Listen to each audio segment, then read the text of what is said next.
The river comes up overnight. By morning, the flood has swallowed the road that crosses it, and the bridge underneath is gone from sight. Then the water drops, and the bridge is still standing, exactly where it has stood for about 1,400 years.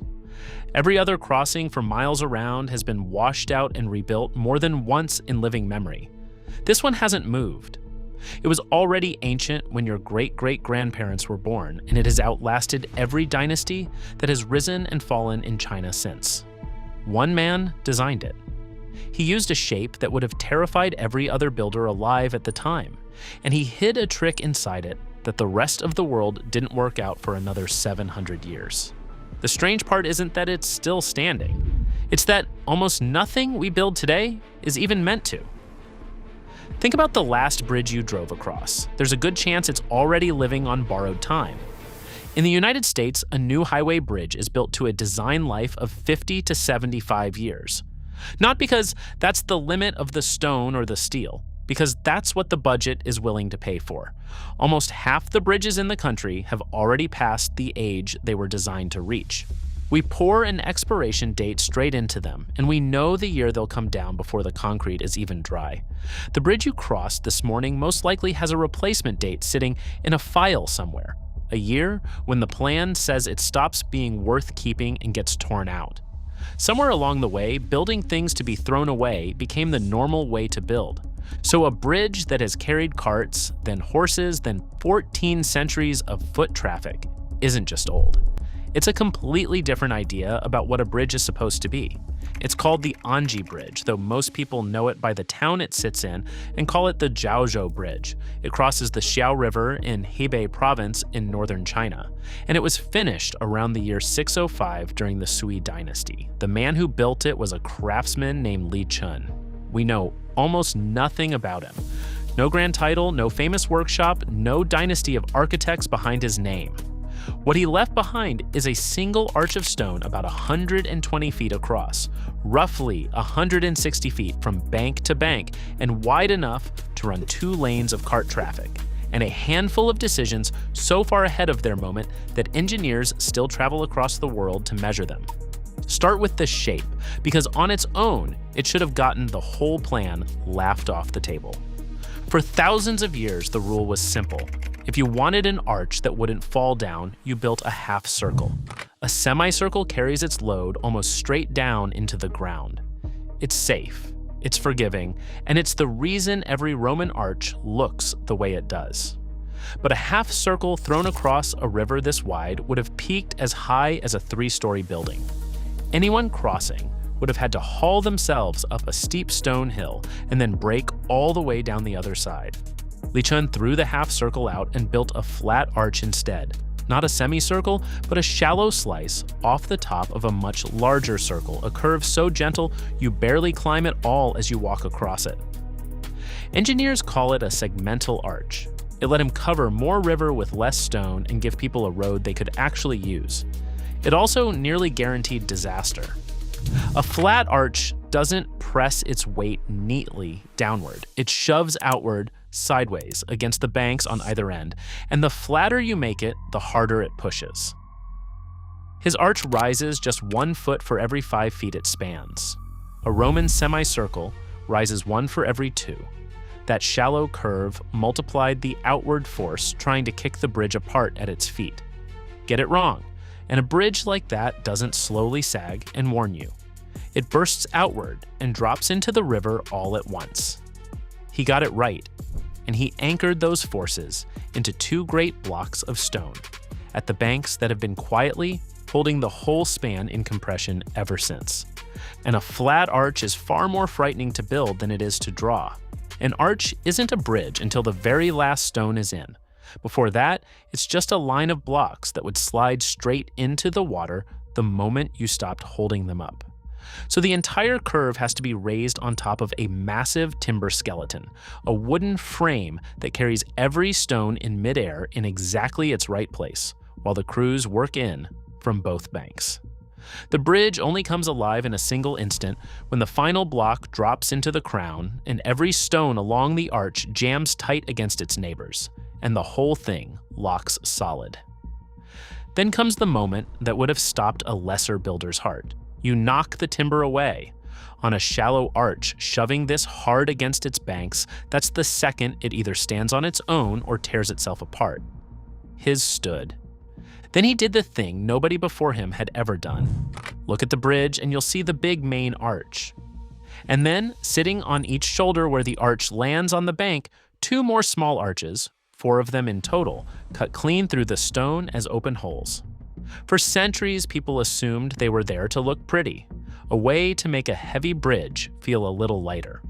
They were wrong. Those 4 openings are a large part of the reason the bridge is still there.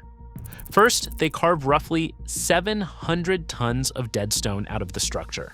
That's 700 tons no longer pressing down, and no longer adding to that outward shove against the banks. But the weight saving is the smaller half of the idea. The real genius shows up in a flood. When a river climbs to the level of the road, an ordinary solid bridge turns into a wall. The entire weight of the flood stacks up against that wall and tries to peel it off its foundations. Worse, the water that can't get through claws at the riverbed around the supports and digs the soil out from under them until the ground the bridge is standing on simply isn't there anymore. That process has a name, scour, and it is the single most common way bridges die, ancient and modern alike. It's still quietly taking down bridges today. Floods, far more than age, are what actually kill them. Li Chun's 4 openings hand the water a way through. Instead of slamming into a solid barrier, the flood pours straight through the holes in the bridge's shoulders. The bridge stops fighting the river and simply lets it pass. 1,400 years later, that is still the single smartest thing about it. There's one more secret, and this one is buried inside the arch itself. It looks like a single solid ribbon of stone. It isn't. The main arch is actually 28 separate thin arches, each built from its own curved slabs, standing side by side like 28 books on a shelf, and tied to their neighbors with iron cramps shaped like little bow ties. That sounds like it should make the bridge weaker. It does the opposite.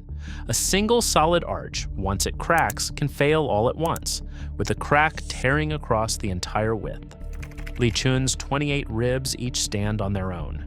If one of them cracks or a slab slips, or the ground settles unevenly under one edge, the trouble stays trapped in that one rib. The other 27 carry on holding, and because the ribs can shift a hair against each other, the whole bridge can flex and settle as the earth moves beneath it, instead of standing dead rigid until something finally gives. That's a large part of why the earthquakes never brought it down. A single stiff block of an arch has nowhere to send the shaking, so it cracks. A bridge made of 28 slender arches, breathing gently against one another, can absorb the movement and ride it out. Rigid things shatter. This bridge was built to give a little, and giving a little is exactly what has kept it whole. Modern engineers have a name for building a thing so that no single failure can bring the whole down. They call it redundancy, and they treat it as a modern principle. He was doing it in the year 605.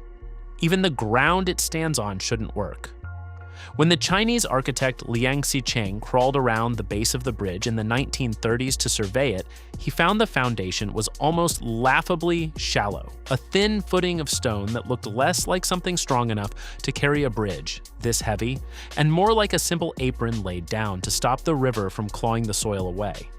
By every rule of modern engineering, a low, flat, thrust-heavy arch this size should have shoved a footing that shallow apart within a generation. It has instead settled just a few inches in 1,400 years. Put the 3 ideas together, the flat span, the open shoulders, the flexible ribs, and you get a bridge that refuses to die. It has stood through at least 10 major floods, the same floods that erased whatever was built beside it.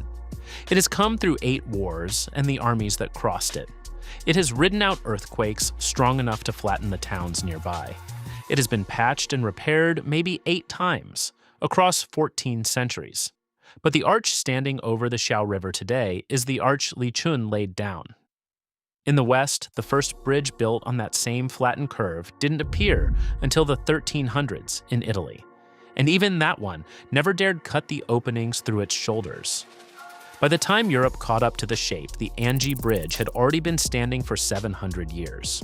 When American engineers finally went out, measured it, and added it to their formal record of the great works of engineering, they placed it on the same list as the Eiffel Tower and the Panama Canal. Which leaves the question the bridge keeps quietly asking. If we know exactly how he did it, and we clearly respect it enough to fly around the world and enter it in the record books, why don't we build like this anymore? This isn't a lost secret. No one buried Li Chun's method. Any engineering student can pull the drawings and read off every move he made.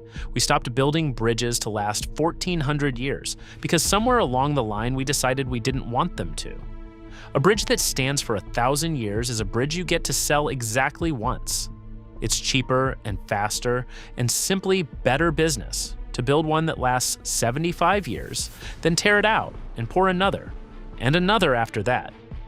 Li Chun set out to build one thing that would outlive every person who might ever remember his name.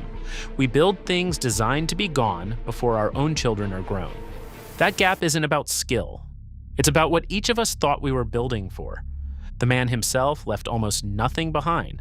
No tomb anyone can point to, no monument, a single name recorded once.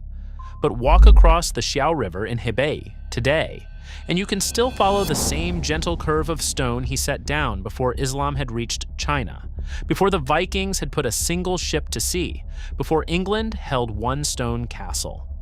The river still rises every few years. The water still finds the 4 openings on the shoulders and pours through them, exactly the way he meant it to.